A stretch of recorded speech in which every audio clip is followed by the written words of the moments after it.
ஓடியாராங்க வரு பூச்சி மகன் இவங்கெல்லாம் இன்றைக்கி தான் ஃபஸ்ட் அண்ட் கடைசி நாள். ஆமாங்க, நீங்கள் தமிழில் பார்த்தது உண்மைதாங்க. நம்ம கெடா குட்டிகளை விற்றாச்சு. மொத்தம் 7 கெடா குட்டி சொல்லுவேன், ஆனால் 7 இல்லை 8. இதில் 6 கெடா குட்டிகளை விற்றுருக்கேன். மீதி 2 பேர் நான் விற்கலை. அது யாருன்னு இனிமேல் வீடியோவில் சொல்கிறேன். நான் முன்னாடி ஒரு குரூப் போகிறாங்க, பின்னாடி ஒரு குரூப்பு, சின்ன குரூப் எல்லாம் வராங்க. இதில் எந்தெந்த குட்டின்னு தனித்தனியாக அவங்களுக்கு மேயும் போது பிரித்து கரெக்டாக சொல்லிடுறேன். அது போக இந்த கெடா குட்டிக்கு சில கெடா குட்டிகளை பழைய கதையெல்லாம் சொல்லலை வேறு, அதுவும் சொல்லிடுறேன். ஏன்னா சொல்கிறதுக்கு இதான் சரியான டைம் வேறு. எனக்கு தெரிஞ்சு இன்றைக்கி வந்து பிடிச்சிட்டு போயிடுவாங்க. எல்லாம் நல்ல இடத்துக்கு தான் போகிறாங்க. அவரார் முதல்ல நம்ம போதை இவனை வித்தாச்சுங்க. எப்போ போதா நீ வேறு இடத்துக்கு போக வேண்டிய நேரம் வந்துச்சு. போதா நம்ம போதையை உங்களுக்கு தெரியும், மொசக்குட்டியோட பிள்ளைண்டு. மொசக்குட்டியோட பிள்ளை கிடையாது, ஆனால் வளர்ப்பு பிள்ளை தான். நம்ம போதையை எங்கேருந்து வந்தோமா, சந்தையிலேருந்து வாங்கிட்டு வந்தோம். சந்தையிலேருந்து சின்ன குட்டியிலேருந்தான் நல்லா. அப்போது ஒரு மழை காலம் டைம்னு நினைக்கிறேன், பிடிச்சி வந்து அப்புறம் மொசக்குட்டி தான் கொடுத்தோம். மொசக்குட்டி வளர்த்துக்கிட்டேன் நல்லா. மொசக்குட்டி வித்தாச்சு. அவள் சூப்பர் ஆடு தான், இருந்தாலும் விற்க வேண்டிய நிலைமையை போச்சு. இவனையும் இன்றைக்கி விற்க வேண்டியதான். அடுத்து யாருன்னா நம்ம கண்ணுமை மகன் வெள்ளைக்கீரி. இவன் பேர். நம்ம கண்ணுமை மகன் வந்து இன்னொரு கூட குட்டி பறந்துச்சு, அது இறந்துச்சு. பைவில் ஒருத்தன கண்ணுமைக்கு வாரிசு இது ஒருத்தந்தாங்க. ஏன்னா கண்ணுமை இத்தனை வருஷம் இருந்திருக்கு, எந்த பிள்ளையும் உயிர் பிழைச்சதே இல்லை. இது ஒருத்தர் தான் உயிர் பிழைச்சி வந்தான். ஆனால் இது கெடா குட்டியாக போச்சு. பொட்டை குட்டினா வளர்த்துருப்போம். இருந்தாலும் என்ன செய்ய, இது கூட பிறந்து இறந்துச்சு. இது ஒன்று மட்டும் தான் இருக்குது. இப்போ கண்ணுமைக்கு 2 குட்டி பொட்டை குட்டி இருக்குது. அதுதான் வாரிசு, வாரிசு. அவளுக்கு பிடிச்ச சாவும் என்ன தெரியல, ஒரு குட்டி கூட பயவலிக்கு அவள் நினைக்கல. இந்த பொட்டை குட்டியாவது இருக்கான்னு பார்ப்போம். இவனையும் சேல்ஸ் பண்ணியாச்சுங்க. 3வது அந்த ஒரு நம்பர் நம்ம பூச்சி மகன், இப்போ பிறந்த பூச்சி 3வது மகன் நினைக்கிறவன். இவனுக்கு இன்னும் பேர் வைக்கலுங்க. பேர் வைக்கலாம் செல் பண்ணுறக்குள்ளேயே அப்புறம் பார்த்தோம். சரி, சூழ்நிலை விற்க வேண்டிய சூழ்நிலை வித்தாச்சு. இவனுக்கு இப்போதைக்கு பேர் பூச்சி மகன். 3வது மகனே பேரே இருக்குது. என்ன பேர் தெரியல. கமெண்ட்டில் யாராவது உங்களுக்கு பேர் பிடிச்சிருந்தா நீ வாங்கி அந்த பேரை வச்சுக்கிடுவோம். வைக்கிற நிலமை டைம் இல்லாமல் போச்சு. அடுத்து 4வது யாருன்னா நம்ம நெத்தி போட்டு மகன். இவன் உங்களுக்கு நான் இருக்கேன்னு நினைக்கிறேன். இது கூட இன்னொரு குட்டி பறந்துச்சு, அது இறந்துச்சு. இது மட்டும் தான் இருக்கேன். இவனையும் நம்ம சேல்ஸ் பண்ணியாச்சு. இவனுக்கும் பேர் வைக்கல. என்ன பேருன்னு உங்களுக்கு பிடிச்சிருந்தா வச்சுருக்கேன், நீங்களே கமெண்ட்டில் வைங்க. நெத்தி போட்டு மகனுக்கு என்ன பேருண்டு. இப்போ இல்லை, இது கூட இன்னொரு குட்டி பறந்துச்சு, அது நல்ல குட்டி இறந்து போச்சு. அந்த வெயில் காலத்தில் ஒரு மாதிரி காய்ச்சல் வந்து இறந்துருச்சு. அடுத்து நம்ம திரிசா மகன். உங்களுக்கு ஞாபகம் இருக்கா, ஒரு கிணத்துக்குள்ளே கத்திக்கிட்டே ஒரு ஷார்ட்ஸ் வீடியோவில் அவன் தான். இவனுக்கும் பேர் வைக்கலக்க. என்ன இவனுக்கு பேர் வைக்கலான்னு முடிவு பண்ணிட்டேன். ஒரு பேர் எடுத்து வச்சேன், அது சரியாக செட் ஆகலை. சரி பார்த்துக்குருவோன்னுட்டு நீங்கள் இவனுக்கு திரிசா மகனே இப்போதைக்கு பேர் வச்சுருக்கோம். உங்களுக்கு ஏதாவது பேர் வைக்கணும்னா கமெண்ட்டாக சொல்லுங்கள். இவனும் நல்லா கெடா குட்டி. 2 குட்டி பறந்துச்சு, அந்த குட்டி இறந்து வச்சு ஒரு பொட்டை குட்டி. இவன் ஒருத்தன் தான் இதாக இருந்துவேன். இவனும் சேல்ஸ் பண்ணியாச்சு. அடுத்து நம்ம பாண்டியன். இது யாருன்னு தெரியாமல் ஸ்கைபாலோட மகன் தான் இவன். நம்ம பாண்டியன் கதையை ஒரு பேருக்கு தெரியும், ஒரு சில பேருக்கு தெரியாது. அது என்னென்னா, பையில் குரமாத்தில் பிறந்தவன். இன்னும் ஒரு 5 நாள் இதுக்கு முன்னாடியே இருக்கணும். அதுக்கு முன்னாடி அவங்க அம்மா ஸ்கைபால் நாய் கடிச்சிச்சு. 3 குட்டியில் 2 குட்டி இறந்துச்சு. கடைசி குட்டியில் பிறந்தவன். கொஞ்சம் கொஞ்சமாக கஷ்டப்பட்டு தேர்த்தி அவ்வளோ நல்லா வளர்த்தோம், பால் கொடுத்து வளர்த்தோம். எங்கிட்ட பையில் இதாகிடுச்சா. இவனையும் சேல்ஸ் பண்ணியாச்சு.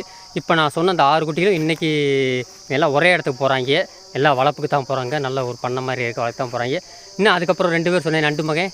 இவன் நம்ம நரி மகன் இருக்கான். இருக்கானா நம்ம நண்டு மகன், அந்த மூலி கூட பிறந்தது. இவனும் இருக்கான். இவனும் என்ன கேட்டால் வேறு இடம் கேட்டுக்கிட்டே இருக்காங்க வளர்ப்பு கேட்குறவங்க. பார்ப்போம். இவன் அடுத்து நரி மகனையும் ஒரே இடத்த கொடுத்துடலான்னு முடிவு பண்ணியாச்சு. இந்த வாரத்துக்குள்ளே இந்த 2 நாளுக்குள்ளே சேல்ஸ் பண்ணிடுவேன். இருக்கான் பாரு நம்ம செவலப்பாண்டி. இல்லை செவலை நரி மகனே, அப்படியே பார்க்க சுத்த செவலையாக இருப்பேன். இதெல்லாம் நம்ம கொம்பனுக்கு பிறந்தவங்க. இவன் இந்த நண்டு மகன் எல்லாமே கொம்பனுக்கு அப்போ பிறந்தது. இது மலையிலே கடந்தவங்க இவெல்லாம். எனக்கு தெரிஞ்சு அவன் நண்டு மகன் தான். அதுவும் மூலியில் மழை காலத்தில் கரைஞ்சி கொஞ்சமாக தப்பிச்சு வந்தவங்க. இவங்க 2 பேரும் இருந்துச்சு ஒரே இடத்துக்கு போகிறது தான். அந்த 6 ஒரு இடம், இந்த 2 பேர் மொத்தம் 8 கடா குட்டிகள். தனியாக இவங்கெல்லாம் இருந்துச்சு. இந்த வாரத்துக்குள்ளே சேல்ஸ் பண்ணிடுவேன். இது யாருன்னு தெரியா, நீங்கள் நினைப்பீங்க என்ன அப்புறம் எல்லாம் சேல்ஸ் பண்ணிட்டீங்க, நம்ம கலப்பை மட்டும் இருக்கேன், கருப்பை மகன் இருக்கேன் நினைக்கிறேன். இவனை சேல்ஸ் பண்ணலைங்க. ஏன்னு கேட்குறீங்களா, பேச்சு துணைக்கு எனக்கு ஆள் இல்லை. ஏன்னா நம்ம முக்கால்வாசி எங்கள் கம்மாவிலே ஆடு கூட திரும்ப. அப்போ பேசுகளுக்கு ஒரு ஆள் நம்ம கலப்பை தான். நான் பேசினா கரெக்டாக புரிஞ்சுக்கிறேன், ரியாக்ட் பண்ணுறேன் என்ன சொல்கிறேன்ட்டு. அதெல்லாம் பேச்சு துணைக்கு இப்போ இருக்கான். ஆனால் இவன் ஒருத்தன் தான் என்னை முட்டுவேன். இவன் என்றைக்கு வளர்ந்து என்னை முட்டுறானோ அன்றைக்கி அவனை சேல் பண்ணிடலாம். அது வரைக்கும் இருக்கட்டும்னு பேச்சு துணைக்கு வச்சுருக்கேன். மற்ற எல்லாத்தையும் வச்சுருக்கேன். இப்போ ஒருத்தன் மட்டும் அவன் பாட்டு திரியான். எங்கள் ஊரே திரியிட்டும் கொஞ்சம் கலப்பா கொஞ்ச நாளைக்கு இரு. ஆனால் எதிர்த்து நல்லா முட்டுவாங்க. நம்ம கூட பேச துணைக்கு நல்லா பேசுகிறத ஒரே ஒருத்தர் ரியாக்ட் பண்ணுறது ஒருத்தர் நாங்கள் கரெக்டாக புரிஞ்சுக்கிருவியான். அதில் அவன் கெட்டிக்கார நல்லா புத்திசாலி. நான் இந்த கெடா குட்டி சேல்ஸ் வீடியோ போட்டதில் அதை கமெண்ட்டில் கேட்டிருந்தீங்க. இதுக்கு முன்னாடி பழைய கமெண்ட்லையும் கேட்டிருந்தீங்க சில பேர். ஏன் ப்ரோ இவ்வளோ வாசாசியாக பாசமாக வளர்க்குறீங்க, மனசாட்சியே இல்லை அப்படி விற்கிறீங்க, நீங்கள் ஒரு சுயநலவாதின்னு வைக்கிறீங்க. நீங்கள் சொல்கிறது எனக்கு புரியுது, நான் சொல்கிறது நீங்களும் கொஞ்சம் புரிஞ்சுக்க. நான் ஒருத்தர் இத்தனை நாடுகளை மெயின்டைன் பண்ணுறது ரொம்ப கஷ்டம். ஏன்னா நான் ஒருத்தன் தான் இருக்கேன். அம்மா வந்து மேட்சருக்கெல்லாம் வர மாட்டாங்க, ஏன்னா வயசாகிடுச்சு. அவங்க வீட்டில் இருக்க குட்டிகளை ஏதோ பார்ப்பாங்க, அவங்களால முடிஞ்சது அதை தான் செய்ய முடியும். அந்த அளவுக்காவது உதவி செய்கிறாங்க. நான் ஒருத்தன் பகல் ஃபுல்லாக பார்க்குறேன். இன்னொரு விஷயம், மழை சரியாக பெய்யல. இப்போ தான் பெய்ய ஸ்டார்ட் பண்ணியிருக்கு. ஆனால் இருந்தாலும் மழை காலத்து குட்டியை காப்பாற்ற முடியாது. இட வசதி கம்மி, நம்மளுக்கு தீவனம் கொடுக்க முடியாது, மெயின்டைன் பண்ண முடியாது. இந்த அளவுக்கு கொண்டு வந்தது பெரும்பாடு. இடத்துல நீங்கள் நின்றீங்கன்னா சத்தியமாக வெறுத்துருவீங்க. அந்த அளவுக்கு டிப்ரெஷன் ஆயிடுவீங்க, அந்த அளவுக்கு வெறுத்து போவீங்க. அதனால் இந்த அளவுக்கு கொண்டு வந்தது பெரும்பாடு. என்னால் முடிஞ்ச அளவுக்கு ஒரு குறிப்பிட்ட அளவுக்கு ஆட வச்சு அதை மட்டும் பண்ணிக்கலாம். ஏன்னா பஞ்சத்தில் சமாளிக்க நண்பர்களே. கையில் காசும் நம்மக்கிட்ட தீவனம் போட முடியாது. ஏதோ இருக்கிற மேட்சில் வச்சு அதில் மெயின்டைன் பண்ணி ஓட்டிருக்கு. நீங்கள் வயிறு எனக்கு புரியுது, இருந்தாலும் என்ன செய்யல, எல்லோரும் ஒரு நாள் நம்மளுக்கு இறக்கத்தான் போகிறோம். அது போக கமெண்ட்டில் கேட்பீங்க ப்ரோ எவ்வளோக்கு சேல்ஸ் ஆச்சுன்னு கேட்டீங்க. எல்லாம் நல்லா ரேட்டு சேல்ஸ் ஆயிடுச்சு. ஏன்னா நம்ம வந்து ஒரு 5000 ரூபா குட்டி போட்டு வாங்கி அது திருப்பி வளர்த்து வைக்கல. ஏன்னா அது வந்து வளர்ப்பு நம்ம அப்படி பிறக்குது, தன்னாலே பிறக்குது. நம்ம அது நோய் நொடி வராமல் வளர்த்து இவ்வளோ தூரம் வளர்த்து வைக்கிறது நம்ம வெற்றி தான் என்னை பொறுத்தளவுக்கு. ஏன்னா நமக்கு தாயாடு வளர்ப்பு தான் முக்கியம் நமக்கு. அதனால் நமக்கு நல்ல ரேட்டு தான் அது. ஏன்னா வளர்ப்பு குட்டிக்கு போகிறது அது பிரச்சனையே கிடையாதுங்க. இன்னொரு விஷயம் என்னன்னா, இந்த ஆடு காசு எல்லாமே தனியாக நம்ம இந்த சேனலுக்காக திருப்பி போட்டு எடுக்க மாட்டேன். இந்த பேசுகிற இந்த சேனல் இந்த வருமானம் ஏதோ கொஞ்சம் வருது. இந்த வருமானத்தை எடுத்து இந்த ஆடுகளுக்கு மெடிசன் அது போக தீவனம் எல்லாம் வாங்கிக்கிறேன். மிச்ச காசு இந்த சேனலுக்கு ரீசார்ஜ் பண்ணிக்கிடுவேன். ஸோ இதில் காசை இதிலே எடுத்து போட்டுக்கிறேன். தவிர இந்த ஆடு குட்டி வைக்கிற சேல்ஸ் காசு வந்து அது வீட்டுக்கு பொதுவு போய்க்கிறோம். அதனால் அதை நான் எதுவுமே தொடமாட்டேன். இது வரைக்கும் ஒரு நாள் கூட ஆடு விற்ற காசுலேருந்து ஒரு ஃபோன் ரீசார்ஜை கூட தொட்டதே கிடையாது. எனக்காக எடுத்து கிடையாது. இந்த சேனலில் என்ன காசு வருதோ இதிலே எடுத்து இதிலே ரிப்பீட் போட்டுக்கிறதே தவிர தொடமாட்டேன். இதே அது ஒன்றா சேர்க்க மாட்டேன். அப்படித்தான் ஓடிக்கிருக்க நம்ம பொழப்பு. அடுத்து நம்ம பெண் கோயினும் சேல்ஸ் பண்ண போகிறோம். என்ன ப்ரோ நம்ம பெண் கோயின் விற்க போகிறீங்க கேட்டிங்கன்னா, ஆமாங்க நம்ம பெண் கோயினும் ஒரு ஆள் கேட்டுக்கிட்டே இருக்காங்க வளர்ப்புக்கு. பார்ப்போம். முத்தலகு கமெண்ட்டில் கேட்டது அப்படி முத்தலகு சேல்ஸ் பண்ண போகிறீங்க. முத்தலகு இன்னும் கன்ஃபார்ம் தெரில, அம்மாவை கேட்கணும். அதனால் போட்டிருந்தே பழைய வீட்டில் சேல்ஸ் வீடில். ஆனால் அப்போ சேல்ஸ் ஆகலை, இருந்துட்டா. இப்போ பாய்வில் கொஞ்சம் பெரிய ஆகிட்டாலா, சரி அவள் இருக்கும், அம்மாவை கேட்டுட்டு தான் முத்தலகு என்னன்னு பார்க்கணும். ஆனால் பெண் குயின் கன்ஃபார்ம். ஏன் விற்கிறேன்டா பெண் குயினை? மற்ற ஆடுகளில் இவ்வளோ முட்டை ஆரம்பிக்குது. இது வெளியிலேருந்து வாங்கி வந்த கன்னிக்குட்டி என்னன்னு தெரியல, முட்டுது.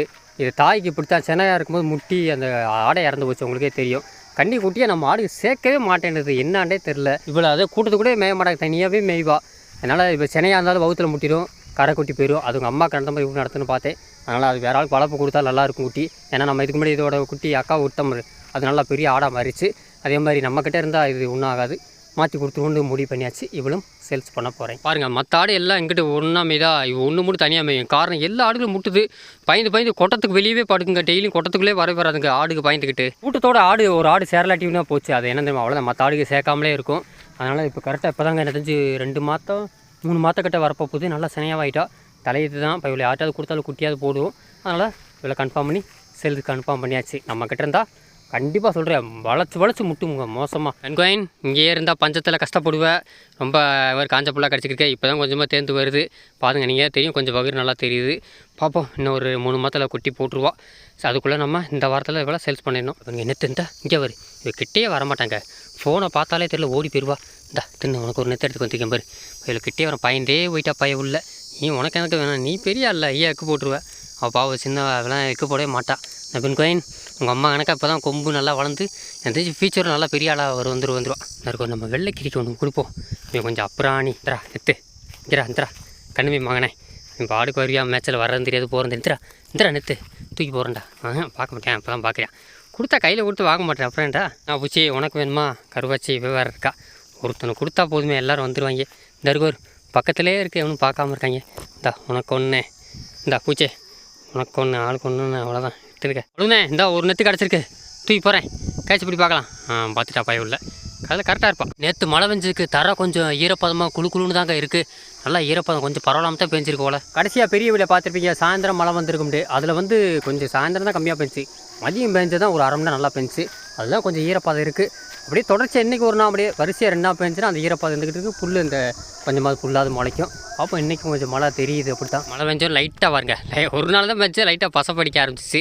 இன்னும் நல்லா மழை பெஞ்சுன்னா வந்துடும். ஏகப்பட்ட பாரு, இது நெட்டு ஃபுல்லாக அப்படியே கோரை ஃபுல்லாக வளர்ந்துடும். பார்ப்போம், எனக்கு தெரிஞ்சு அது கொஞ்சம் கொஞ்சம் மாறிடும்னு நினைக்கிறேன். எலியான் நான் எலியான் உங்கள் அண்ணனை விற்க போகிறோம். ஆனால் அண்ணனை மறந்துட்டா, இவ்வளோ தனியாக மேய ஆரம்பிச்சிட்டா. உடனே 2 மகனே அங்கிட்டலாம் போகிறா. அங்கிட்ட எந்திரிச்சு பருத்தி போட்டுருப்பான்னு நினைக்கிறேன் கரைக்கு அந்த பக்கம். நம்ம அங்கிட்டு போகக்கூடாது, திரும்பி எப்படியே வா. நம்ம பழைய கொம்பை கலருக்கு அப்படியே இருக்கா பழைய கலரு, அதே மாதிரி இருப்பேன். ஊர்றா கூட்டத்தோடையே போடுங்கடா. நீ தெரிஞ்சு பார்ப்படா, அந்த அடுத்த வாரம் அந்த ஏரியாவில் நல்லா இருக்கும். ஆனால் பைவிலை இங்கே நம்ம கிட்ட இருக்க மாட்டாங்க. கூடவே வர்ற எங்கிட்ட கண்ணா கட்டிடுறா பழுனே. நேராக வந்தால் அந்த முள்ளுக்குள்ளே அங்கிட்டு பருத்தி போட்டுருக்காங்க. ஓடு உள்ளே இறங்கி சம்பம் பண்ணி விட்டுருவா. சரி நண்பர்களே, நானும் இந்த வீடியோவில் சொல்ல வேண்டியதெல்லாம் சொல்லிட்டேன். இன்னும் சொல்கிறதுக்கு எதுவுமே இல்லை. எந்தெந்த கிடா குட்டிகள்ண்டு எல்லாத்தையும் காமிச்சிட்டேன். இருந்தாலும் கமெண்ட்டில் என்ன வைவங்க. இருந்தாலும் அதை நான் ஏற்றுக்கிறேன். இன்னும் இந்த ஆடு எல்லாத்தையும் தண்ணிக்கு எல்லாத்தையும் குடிக்க விட்டு கொஞ்சம் ரெஸ்ட் எடுத்துகிட்டு சீக்கிரம் நம்மளும் வரணும். ஏன்னா மதியம் 2 மணிக்கே மழை வந்துடுது. அதனால் முன்கூட்டியே எல்லாத்தையும் வரணும். அதனால் சில பேருக்கு இந்த வீடியோ பார்க்கும்போது கொஞ்சம் மனசு டிப்ரெஷன் ஆகலாம். அதனால் முன்கூட்டியே சொல்லிடுறேன். இருந்தாலும் மன்னிக்கவும், எனக்கு வேறு வழி தெரியல, ஆத்தா அந்த மாதிரி ஆச்சு. அதனால் சில நேரத்தில் குறைச்சிக்கிட்டா தான் மற்ற ஆடுகளை காப்பாற்ற முடியும். நீங்கள் கமெண்டில் எது சொன்னாலும் நான் ஏற்றுக்கிறேன். சரி ரைட், பார்ப்போமா நண்பர்களே. பாய் நண்பர்களே.